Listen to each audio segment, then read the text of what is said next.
Hello all welcome to my channel. అందరూ ఎలా ఉన్నారు? ఈరోజు మన వీడియోలో బండి మీద దోశలోకి వేస్తారు కదండి టమాటా చట్నీ. ఈ విధంగా చేస్తే చాలా టేస్టీగా ఉంటుంది. మీరు ఎప్పుడైనా తిన్నారో లేదో కామెంట్ చేయండి.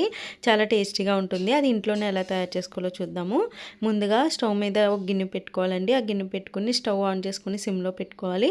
పెట్టుకుని అందులో ఒక 3 టమాటాలు ఈ విధంగా కోసుకొని వేసుకోవాలండి. అలాగే 3 పచ్చిమిర్చి వేసుకోవాలి. అందులో గ్లాస్ వాటర్ వేసుకుని మూత పెట్టేసి ఉడికించుకోవాలి. 5 మినిట్స్ ఉడికించుకుంటే సరిపోతుందండి. చూసారా?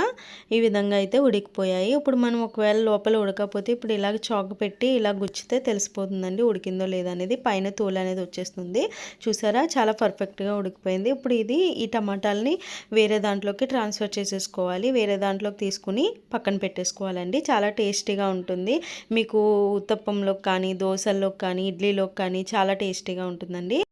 ఇప్పుడు మిగిలిన వాటర్లో కొత్తిమీర చిన్నగా కట్ చేసుకొని వేసుకోవాలండి. వేసుకొని పక్కన ఉంచేసుకోవాలి. ఇప్పుడు ఈ టమాటాలను మనం మిక్సీ అనేది పట్టుకుందాము. ఇందులో కొంచెం ఉప్పు, అలాగే చింతపండు, జీలకర్ర వేసేసి, అలాగే 2 వెల్లుల్లిపాయలు కూడా వేసేసి మనం మిక్సీ పట్టేసుకుందాము. ఫైన్గా మిక్సీ పట్టుకోవాలండి. ఫైన్గా మిక్సీ పట్టుకుని ఇప్పుడు ఏదైతే పక్కన పెట్టేసుకున్నామో మిగిలిన వాటర్లోకి ఈ చట్నీ అనేది యాడ్ చేసేసుకోవాలి.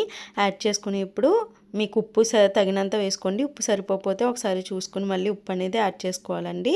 ఇప్పుడు దీనికోసం తాలింపు పెట్టేసుకుందాము. పచ్చిశనగపప్పు, అలాగే మినపప్పు, అలాగే జీలకర్ర, ఆవాలు, అలాగే ఎండుమిర్చి, కొంచెం కరివేపాకు వేసుకొని మనం తాలింపు అయితే పెట్టేసుకుందామండి. ఈ వీడియో ఫస్ట్ టైం చూస్తున్నట్టయితే ప్లీజ్ లైక్ చేసి సబ్స్క్రైబ్ చేయండి. మీకు తెలిసిన వాళ్ళకి ఫార్వర్డ్ చేయండి. ఈ ఛానల్ని సపోర్ట్ చేయండి. చూసారా? ఇప్పుడు తాలింపు పెట్టేసాం కదా, ఈ తాలింపుని ఇందులోకి వేసేసుకుందాం.